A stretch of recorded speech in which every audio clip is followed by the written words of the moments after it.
welcome to the Green Room, or as we call it, that's the biggest mound of cocaine I've ever seen. I thought we called it the vomitarium. That was actually better than what I said. Now, of course... Well, actually, the vomitarium was not a room in which the Romans vomited. It was actually part of a theatre in which the theatre would vomit people onto the streets. It's actually a walkway. It has nothing to do with vomit. Hashtag not all historians. I knew I was being joined by my dear friend Torns Plymouth. I didn't know Rowan Atkinson was here, but let's try and roll with it.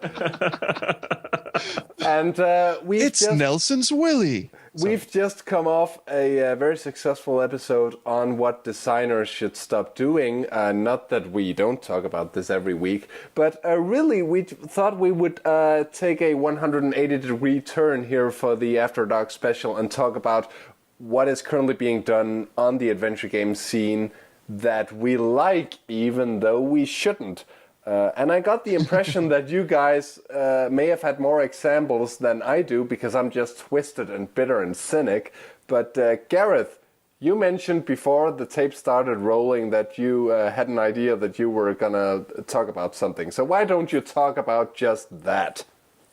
Yeah, I think one of the things that we should actually keep doing, and has been done for quite a while, is the user interface, because there's a lot of games that try to experiment with user interfaces and try to do weird and wacky new things with them to try and sort of set themselves apart from other people. But actually, the basic idea of using a mouse and clicking on an object is...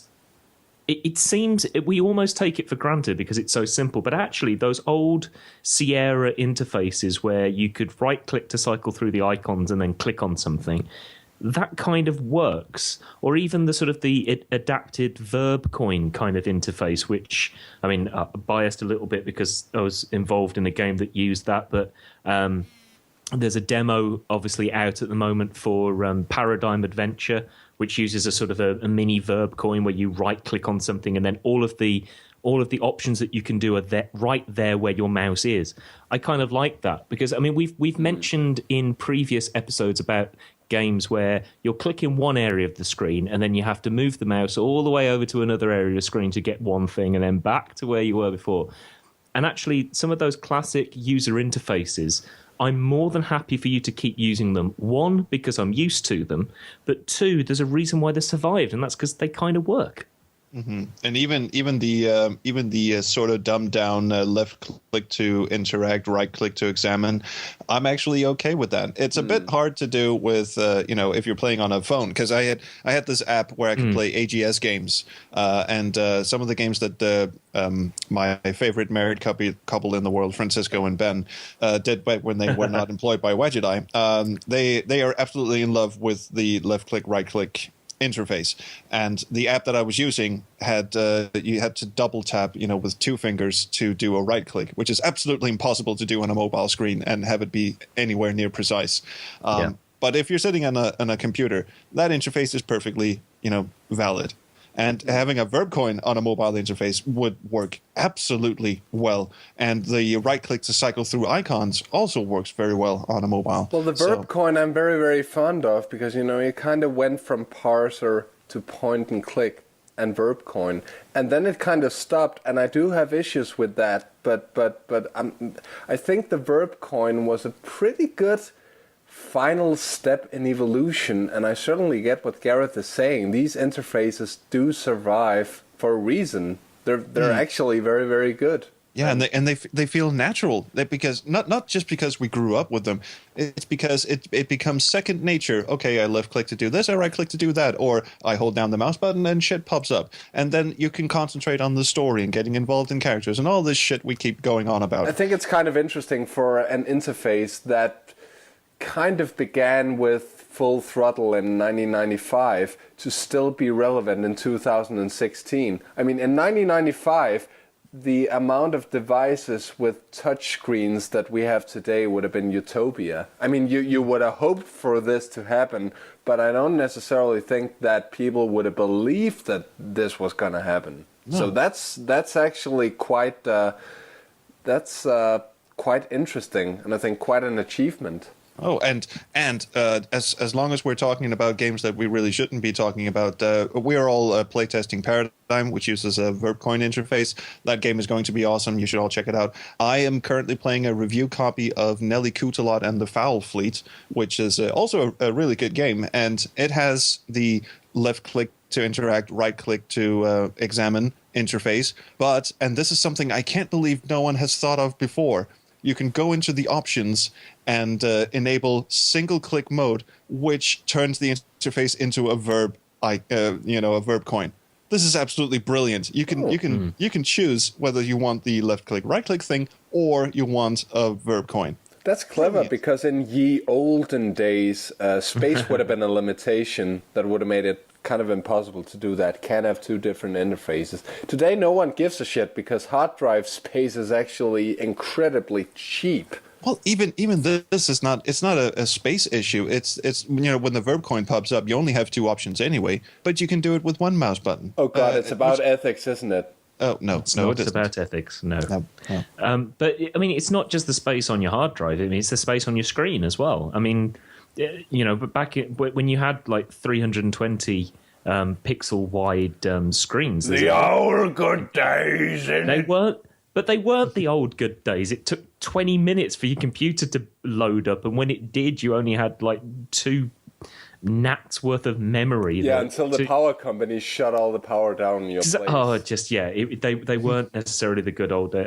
A complete side note: I watched those teens react videos. I saw one of those the Windows 95 one. The Windows 95 one, yeah. It's just it does make you think. Oh yeah, okay. So the Windows 95 is older than these kids, and I can completely understand why they want nothing to do with it, and they are right to want nothing to do with it. And you guys will know this. I mean, we come from an age where people were referring to the tower, the entire tower of your PC, as the hard drive. And people thought that when you turned off the screen, you turned off the whole fucking thing. Oh, those were the days. Actually, they weren't. No. So what else? What else should we keep then? Oh, I've got one. Sorry, I was just away from the microphone there. Yes. Please keep doing that. Go further away from the mic. In fact, exit the room and close the door. No, one thing I think that adventure games should keep doing is the dialogue tree, and yes. not only the dialogue tree. I mean the classic. Not to bring up Monkey Island again, but LucasArts, the dialogue tree, and not just have it be okay. I need to ask this person in order to further the plot. I mean, give me bunch of shit to ask them about, stuff that. The Gabriel Knight tree. Just tell me anything at all. This kind of thing, because it doesn't just add flavor to the game. It fleshes out characters. It builds a world around you where you don't just have to walk into a screen and look at it and go, okay, this is the world. You talk to people and find out how they actually live in the world. And dialogue trees is a great way to go about this. More dialogue trees, please. Yeah. It's a great design tool as well. I mean, it gives the designer something to hang their hat on and work out, okay, what could be asked at this particular moment, what could be answered. And that might end up becoming more important maybe in the future if we end up with a return to the parser, but not as something that you type in, but something that you say.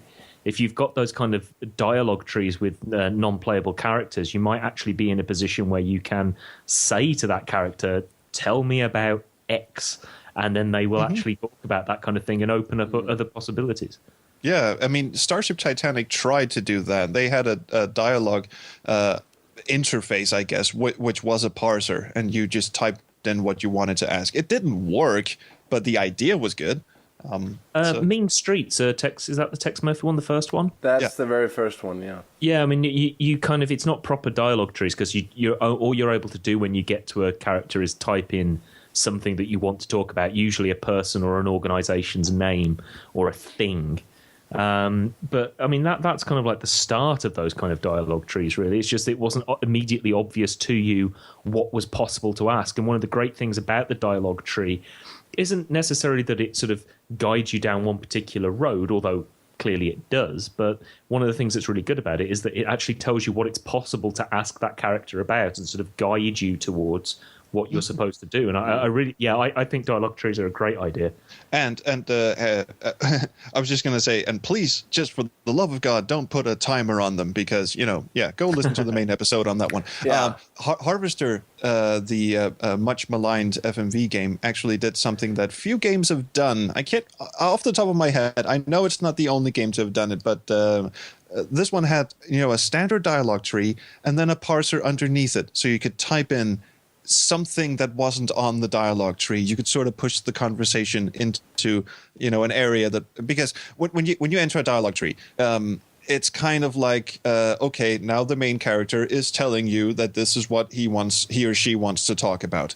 And you kind of go, well, I'd rather ask the character about this that's not on the dialogue tree. Well, Harvester actually lets you do that. Again, it doesn't actually work the way they wanted to because they forgot to put in messages. That's kind of what Harvester does, though. Endearingly so.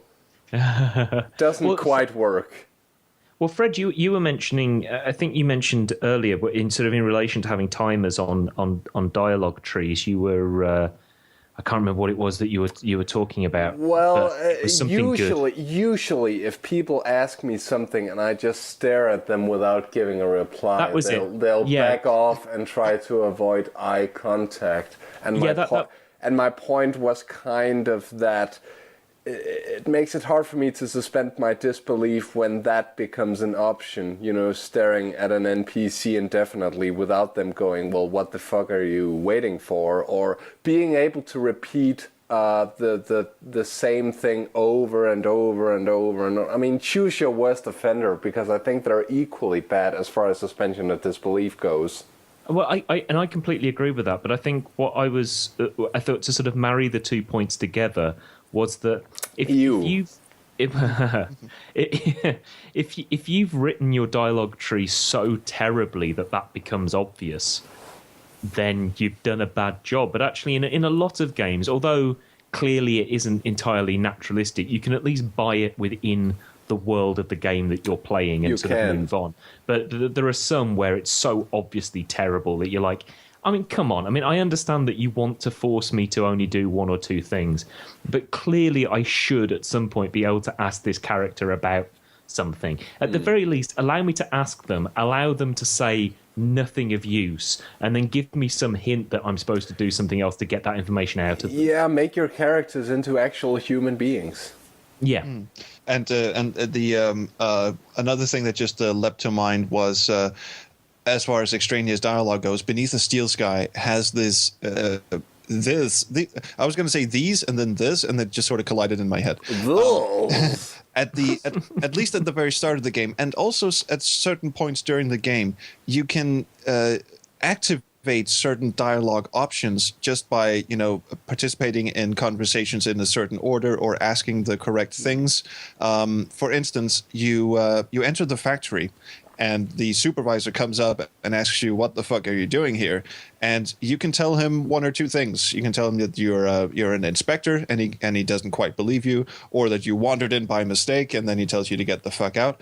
But there's a secret option in there where if you learn the correct word for an inspector in this world, which is an auditor, then all of a sudden he becomes kind of grovelly and goes, oh, I'm sorry, sir. Is there something I can do? It doesn't add anything to the story per se. It doesn't have any effect on how the plot develops, but you kind of feel like, oh shit, yeah, I'm getting into the groove here. I'm, learning the world around me. Curse of Monkey Island did something a bit similar to that, where if you read a plaque on Plunder Island, you'll learn that the natives on that island had a word for youch, which is Papapishu.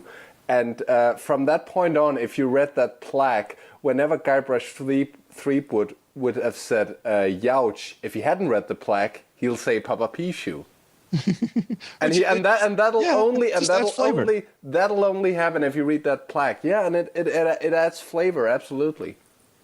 Yeah, and at the end of Beneath the Steel Sky, you have the option, because your compatriot Joey starts out as a vacuum cleaner, then he turns into a welder, and then he gets a real physical body. And at that point, Robert just goes, the protagonist, sorry, goes, I think you need a new name. I'm gonna call you Ken. But you can, and then for the rest of the game, he calls him Ken. But you can also choose not to do that. You can just choose not to choose that dialogue option. And they actually recorded all the dialogue, all alternate dialogue for the entire rest of the game, where he calls him Joey instead of Ken. It doesn't add anything other than flavor, but I thought it was such a nice touch.